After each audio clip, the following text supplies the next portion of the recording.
Live. Hello, on this Floyd, episode 52. We're in the middle of summer, and what's summer without the hottest party of the summer, Summerslam? This isn't a review, this isn't our predictions, but Summerslam is around the corner. So we're going to talk about our top 5 Summerslam matches. Before that, Yep. let's get into introductions. On and before, I'm Young Smooth. And welcome to our WWE Top 5 Greatest SummerSlam Matches, in our opinion, of course. now before we get to the list, quick announcement: we apologize for not covering Extreme Rules. It just was so damn awful. I mean, I'm kidding. That's what I mean. Extreme Rules is really good. It's just that we couldn't find the time to cover it. Yeah, we've been.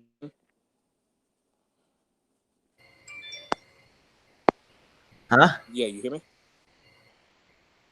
Yeah, Exactly. we couldn't cover it because of work and a lot of things just got in the way. So we apologize for that. Hopefully, we can cover SummerSlam as soon as possible. We will not be able to be covering Sunday nights for a while.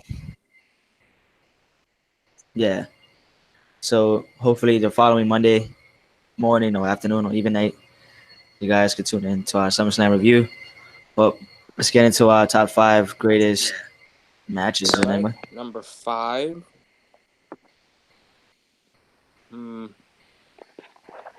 It's a tag match. Honestly, one of the greatest feuds. Probably one of the greatest matches of 2016. Usos versus New Day. SummerSlam pre-show. Disrespectful that it was on pre-show. Yeah, definitely. um, yeah, the reason why we chose this match because we feel like it was very underrated. It was beginning of not really. It was like the second match of their rivalry. Yeah, and then it just travels into Hell in a Cell. We all know what happened at Hell in a Cell. It was a great event, great pay per view. Yes, if there was anywhere you could say the Uso Penitentium, it would have been that place, Hell in a Cell. But this is SummerSlam. And this just shows the resilience of New Day and how, I don't want to say, hard-working they are for the tag division, how hard-working they are for the tag titles, and there's no other better opponent than Yeah. Hello? Yeah. What you were saying though? I said there was no other better teams than Usos versus New Day. And then the Yeah. bar came. Yeah, exactly. I had to agree with Enigma. You know, the Usos and the New Day put on one hell of a fights during their feud, especially at SummerSlam that year. Kind of shocked me that it was a pre-show match, 2017 summer. But nonetheless, it was a great match. You know, we saw the New Day, right? They won. Yeah. The New Day won, and it showed why the Usos and New Day, when you talk about rivalries, are this modern day era for the new SmackDown Live and Monday Night Raw days. Rivalry in terms of tag teams. You know, they put the tag titles at that time, the SmackDown Live Tag Team Champions, on the map at that time because it was just great rivalry. There was back and forth. Titles were changing hand left and right. And it was just tag division. Yes, it was a great time for the tag division at that time in 2017. During that summer, I remember being pissed, and if I was dumb, I would have been pissed too because at the time the Usos were heel, and they were honestly one of the best things going on television. In a New Day, we already know how great they are. And wasn't this fresh after they got drafted to SmackDown? Nah, It wasn't? that was 2017. Okay. SummerSlam, the pre-show. Right. But yeah. But that's number 5. Time for number 4? Is that all you gotta say for that match? Like, Yeah, that's all I got. I can't remember it, dude, that much. I remember it being that damn good. I remember it was a 20-minute match. It was a great match. I thought it was So, 25. huh? I thought it was 25 to 27. No, it was a pre-show match. I know. That would have been majority of the pre-show. Wasn't it main event of pre-show? Yeah, it was. Yeah, so but remember, they gotta finish off with the talking about the matches and stuff. Yeah, it's that's 20 minutes. 7, and then they had 3 minutes left. Nah. Anyways, the 20-minute match, good match. You know, at the time the Usos were great heels. We saw the Usos and the New Day bring it to each other, and it set up a great rivalry for the whole entire summer, leading into fall. And yeah, it was a good match. What are your last thoughts on it? I wish that the Usos would have retained. Really would have maintained the dominance of, hey, this is our tag. For me, I'm okay with the results because New Day are great. Still to this day, they're great, and it makes sense because at the end of the feud, at the Hell in a Cell pay-per-view, the Usos ended up on top. Sure. So that probably would have not happened if the Usos would have won over. But would have had the New Day go over, and it probably would have not been as like fun as it was. Yeah, true. Yeah. So let's get into the next match on this list. Randy Orton versus Chris Benoit. You said Randy. Yeah. You sound low. All right. How about now? Yeah, you sound good. Randy Yes. Orton, Chris Benoit. Randy Orton versus Chris Benoit, SummerSlam 2004, guys. If you guys are younger and don't know about this match, I suggest if you have the WWE Network, go on the WWE Network and look for it because this is something WWE would never talk about. So me and Enigma, I'll give you a little bit of a scoop, you know? You're going to give me a history lesson. But yeah, the reason why we chose Randy Orton and Chris Benoit is because one, it was Randy Orton's first world title win. 2, history was made by the youngest world heavyweight champion. How old is he? 24? He was 24 at the time, yes. 24 years old, a world champion. Mind you, guys, this is when he was in Evolution, and Triple H was the man who was chasing the world champion. The So nobody really expected this to happen. Especially if, like, as a kid, you would have said, oh, yeah, Randy's winning. It's like, wait, he's 24. Freaking world champions aren't made till, like, 28 or something. Exactly. This is where the legend was born. You know, we already seen Randy Orton in Evolution at the time. He was the mid Carter. He was the IC title chaser and stuff. He Yeah, had a great feud with Mick Foley and shit. Huh? the killer. Exactly. He was a legend killer at the time. He was killing legends. And this is all he truly needed to be great. And Randy Orton proved on that night that he was great. You know, and Benoit, the legend himself. You know, people may not talk about him as much because of what he did. I'm But sorry, but personal issues don't change his wrestling accomplishments. I'll always say that. yes, You did it's what you were. kind of low, Ligma. How about now? Huh? How about now? Let me put in my headphones. Let me see. Hold on, keep talking.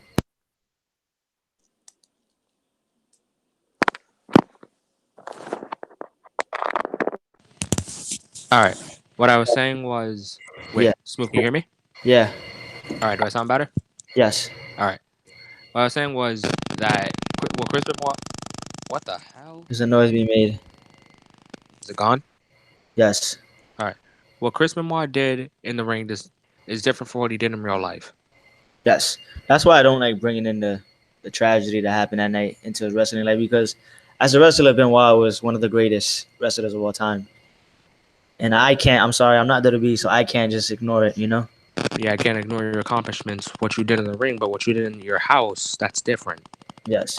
So I But feel like anyways, the young Randy Orton, the 24-year-old, would have win over such a legend, especially that year. Benoit won the Royal Rumble, won the main event of Mania, was the world champion, was the hottest thing going on in WWE at the time. You have a young guy from Evolution, the mid Carter, that nobody expected to become world champion, become the world heavyweight title. the youngest world champion. Just think about that. We're 20, 21, a couple of years from now, we're going to be what Randy's age was when he won the world title. How many young competitors? We have people in NXT right now that are 22, 23, 24, 25. And they're in NXT. While Randy was that age, he was world champion. Exactly. Some people was even 24, was not even on NXT yet. They're probably just like practicing at the performance center and stuff. Yeah, while you're at the Performance Center, Randy's headlining SummerSlam. Exactly. It was headlining SummerSlam, won the title. It was a beautiful moment, man. Just to see the tears and joy in Randy's face. I think Bob Orton was freaking crying in the back. Yes, I was a fan of Randy Orton always. I remember that night like it was yesterday. I was just excited. I was like, yes, he did it. You know, I was 6 years old at the time. I remember being a little kid wanting to cry for Randy Orton. But he wasn't my favorite at the time. I was a fan of him. But he wasn't my favorite at the time. You know, I always been a Batista fan. I always liked Randy, especially as a heel. For some reason, I just liked him as a bad guy Yeah. because I just felt like as a bad guy, he's promising. Yes. And And at that time, the next night on Raw was also a very important time. The night that he put his title against Chris Benoit, retained, and then Evolution turned it back on him. That's true jealousy by Triple H. And then he goes on to have a great feud with Triple H. Exactly. That's what I'm saying. Like that feud, that world title win at SummerSlam 2004, really put his career on the map and really started like peddling Randy's career from there on. I think Randy set the bar for also age. Freaking little joke. Randy's no longer the youngest champion. It's now Nicholas, but freaking. I think anyone that gets in a WWE at 20 years old, I'd put a timer on yourself. Because I remember Cody came to WWE at what, 21? 21, 22? Yes, 20. Imagine Cody wins at 22 years old. He could have done it. He was a promising man. Cody could have done it, and Cody was actually 4 years into the business. He was exactly Randy Orton's age when he was the IC title. Exactly, and it's like, why are you guys doing this at 24? At 24, you had Randy be world champion. He could have actually tied the record, but I guess they didn't want to have him break Randy's record. But it still doesn't make sense because he could have won 2 years later at the Money in the Bank. True, but freaking, we'll get to like age and champions on another video someday. Yeah. But that's everything for this. Nah. I just want to say one more thing. All right. Great match. I loved every moment of it. You know, everybody thought Benoit was gonna hit the crossface. Randy Orton like gets out of it. They struggling to connect, and I don't know where the RKO hits. Next thing you know, you hit the great commentary of JR. Enigma, go back on the WWE Network if you didn't watch it. Let's say, because I know you did watch it, but let's say like you don't remember. Yeah. Go back on the network and listen to JR's commentary, bro. It was just gold, man. I think JR was like probably trying to hold himself back from going on a cursing spree. Like he was like, "Holy shit, that just fucking happened!" Like that would have been me. Just his commentary that night. Him and Jerry the King Lawler did great when Randy Orton won, and the tears and Randy Orton holds the title. It was amazing. Like my God, it's just a memorable night. Like the match was good, but just the moment. Yeah, the moment oversees kind of the match. The match was good and everything, but the moment that Randy won the world title, it oversees it. You know, that's why it's on this list as one of the greatest matches because it was a great match. And then the top it off was the beginning of an era for the Legend Killer Randy Orton. The Randy Orton era. Exactly. But any last thoughts you want to say before we get into the next one? Nah, I got everything out, man. Freaking, that's just a record that I hope Randy maintains until later on in life. I really want to see a 22-year-old become world champion. It's gonna happen one day where the streak is over. I mean, the reign. That title's over. You know, Velveteen Dream is still at a young age, 21. Yeah, man. Who knows? Maybe he gets 22. called up at 22, wins world title, new youngest world champion. Yep, and I honestly wouldn't be mad. Velveteen's great, man. I thought isn't Adam Cole like? He's 29, 30. Damn it. Yeah, screw it. Adam Cole's still young. But yeah. But I think that's everything for this match. The Great next match is the cover of SmackDown vs. Raw 2007. 6. 7. 6, bro. Dude, 7. 7 with Triple H. No, oh shit, it was. Yep. But yeah, freaking, if you guys had that game, I know, I don't know how many you guys were on gamers. But Great game. Huh? But the cover of SmackDown vs. Raw 2006 are the Animal, Dave Batista, and John Cena. The top guys of Raw and SmackDown when we were kids. Guys, the Attitude Era had Hulk Hogan. I said Hulk Hogan. Stone Cold and The Rock. The Ruthless Aggression Era was John Cena and Batista. The two biggest stars at the time going head to head. They both headlined WrestleMania 21. Both of them won world champions on the same night. And that same night, Batista was the main event. Won it off of Triple H. John Cena beat JBL for the WWE Championship. And WrestleMania 23, vice versa. You know, it was Batista headlining against Undertaker and John Cena headlining against Shawn Michaels. So at the time, when people talked about John Cena and Batista, that was a dream match. That was like, hey, imagine John versus Batista. And then you're like, oh, that can't happen because, you know, John's on Raw, Dave's on SmackDown. And then the draft came. And before we got into the match, these guys became tag team champions for a week. Exactly, dude. I remember being the biggest Batista fan. I was so nervous because it was a big fight. I'm not gonna lie, that's kind of a little bit my pet peeve that they keep doing with Cena and Cena only. That whenever he has an opponent, they make them tag team champions. Yeah, I don't like it. Oh, tag teams, period.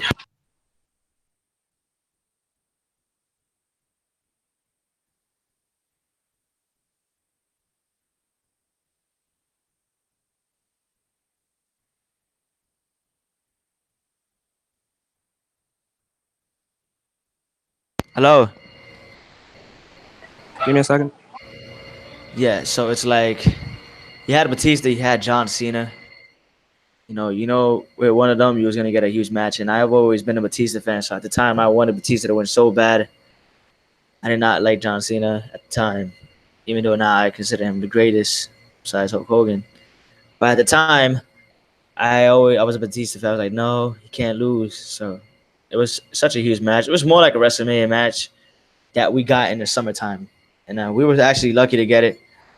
It was a great match. I love this match. A lot of going back and forth, a lot of FUs at the time. Yeah. Batista bombs, spine versus spears. Don't forget the when John used to do that leg drop and then got turned into a power bomb. Yes, that was the moment of that was actually the spot of the match when he broke John Cena's neck. Yeah, I didn't think he fucked up his neck, but I didn't expect him to kick out either. I didn't expect him to kick out as well. And then I love the Hewish move by Dave, just kicking his head and spine bursting him and then powerbomb him again. And Batista put out the win. Huh? I didn't say anything. Yeah, but what was your thoughts on the match between the two, John Cena and Batista? I loved it. I thought, okay, it's Raw versus SmackDown, SmackDown versus Raw, however the hell you want to say it.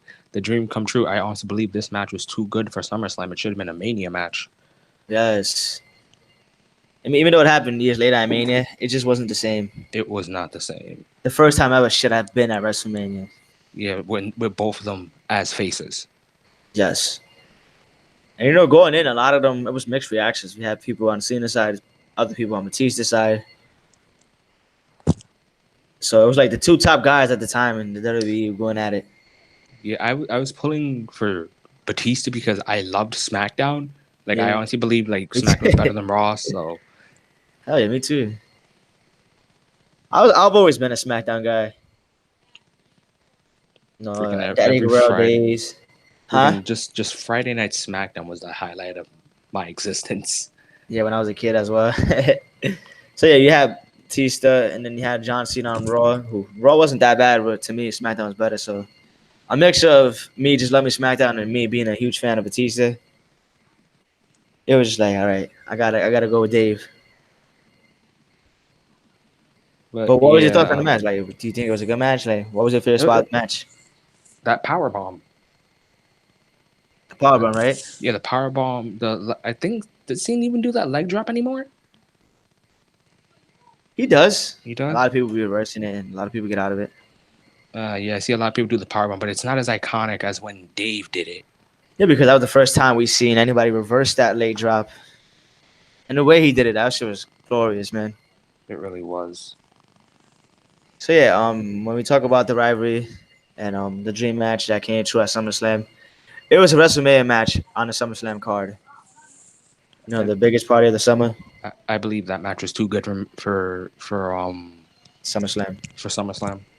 Yeah, and it's kind of why it didn't like really buzz the way WWE wanted it to, because you guys put it on a SummerSlam. Again, that's just a match that should have been at Mania. Yeah, and even though it happened years later at WrestleMania 26, it just wasn't the same feeling. Yeah, I agree with that. But it was a great SummerSlam memory. It's a moment I'll never forget. Truly, a lot of memories when I was kids. WWE wise, wrestling wise, period. It was my favorite times. And I just wish we could go back to those days sometimes. Yeah, man, but that's why we have the network. Yeah, true. If you guys haven't watched this match, you could go on the network. If you guys were too young to even remember, you guys could go back and watch the match between Batista and John Cena. It was a great match. Any match on this card is the best part about the network. You guys could go back and look at it. Yes, it's one of the great things about the network. Yes, and it's only Netflix $9.99, for wrestling guys. fans. Yep. But Great match. Loved it. Great SummerSlam memory. Yeah, looking forward to more memories this summer. And next match? Next match is a very personal match. Shawn Michaels versus Triple H in his retirement match. No, the return from the retirement match. In the return of the retirement match. Yep. Who could forget the whole leading up to this match?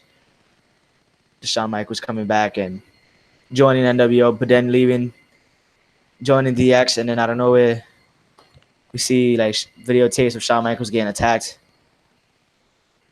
Right? Yeah. If you guys don't remember Enzo and Cass, it was very similar Yeah, to I was that. about to make a joke about that. I It was was about to this say, day's Enzo and Cass like turn, but way yeah, better. yeah, I was about to say apparently Big Cass got some tips from Triple H on how to turn on your partners. It was the exact same thing, just except Corey just pulls out the footage and then Cass just like showed that Cass. Enzo looks at Cass, he's like, it was you, and then same thing with Triple H. You're damn right, it was. But Triple H pedigreed Shawn like right when they were gonna let's get ready to suck it. Yeah, and freaking Cass was like, "You're damn right," and then Big Boot.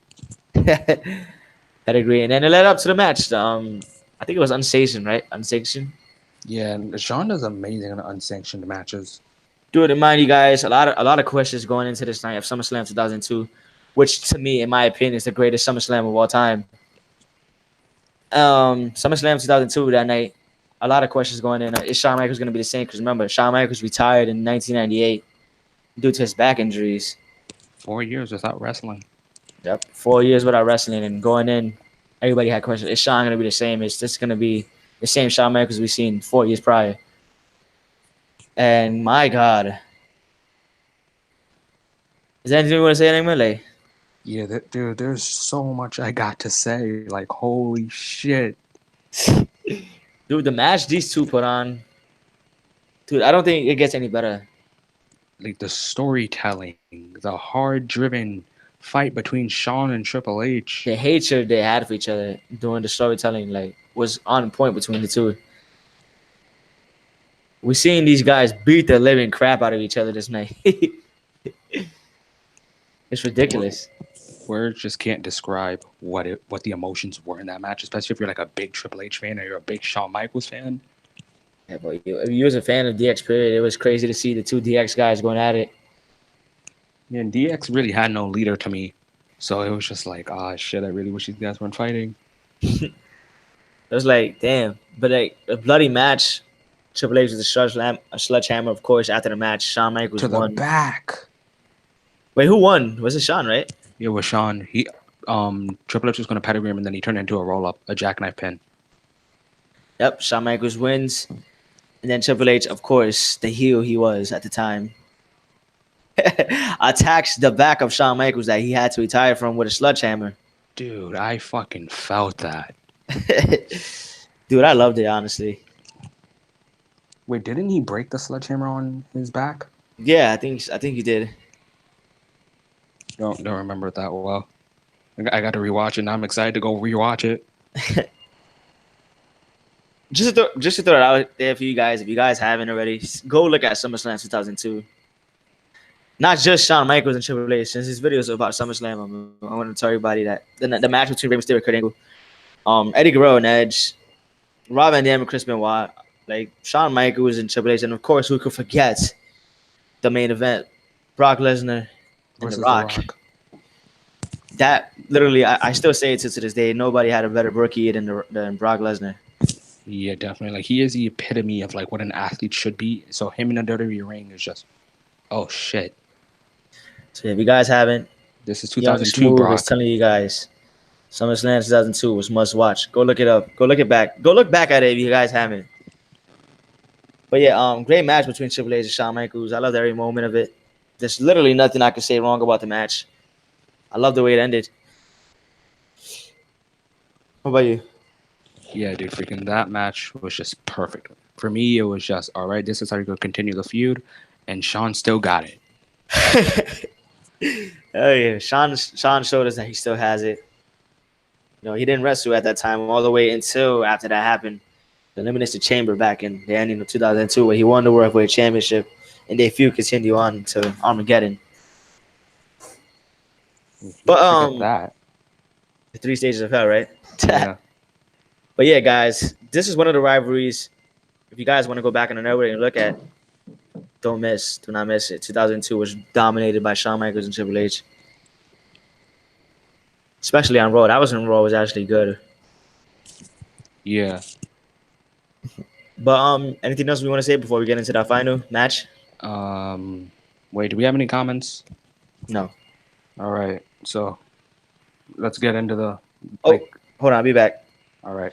Continue talking to the fans though. All right, guys. Freaking! I hope SummerSlam is your favorite pay per view. Like it's in my top fives. It number one for me is a tie between Money in the Bank and WrestleMania, but SummerSlam just has a special place in my heart. I believe SummerSlam was the first ever pay per view I saw, like actually paid for. And number one is the birth of my love for tag team wrestling. So when Young Smooth gets back, we're in for a treat. You guys are going to love this match. I hope you guys remember it as much as I do. It's my favorite match. It's my favorite kind of match. So love tag team wrestling, and then I love this kind of match. You guys are gonna find out if you guys ever want to add me on Xbox. We will play WWE 2K19, 20, 21, whenever you guys want to, and we'll do my favorite kind of match. But let's wait for Young Smooth for right now.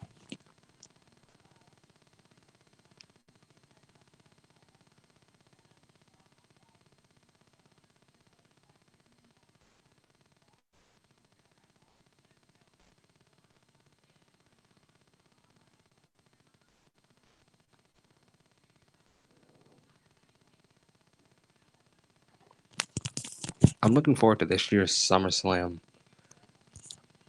because I feel like last year's was kind of not a letdown, but it was more of a 2016 SummerSlam was better. We had Finn versus Seth. We had AJ versus John. We had Gallows and Anderson versus New Day. We had a whole bunch of things, but I don't feel like last year's SummerSlam or this year's SummerSlam has much build to it. Like I can't tell you a match I'm like specifically excited for. I think last year's SummerSlam highlight was Dolph versus Seth for me. It was a good match. I've never seen people fight for the IC title for so long. Oh, guys, I will be right back.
Yo, what's up, everybody? I'm back.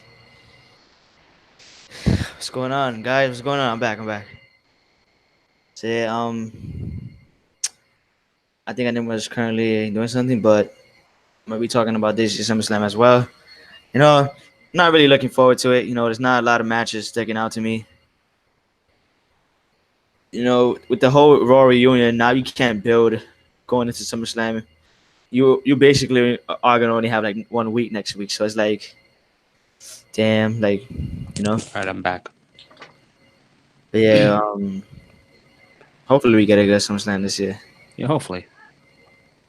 Hopefully, in a few years from now, Topher Glory is able to talk about more SummerSlams like this, like matches from this one. I talked about 2016, how that was like a really good one for me. We had AJ versus Cena. We had Finn versus Seth. We had New Day versus Gallows and Mhm. Anderson.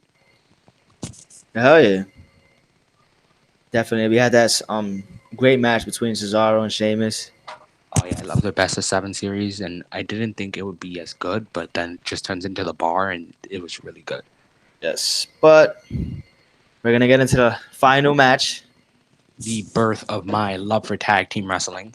Yes, I love tag team wrestling because of this match. This match kind of exploded the tag team wrestling in terms of WWE.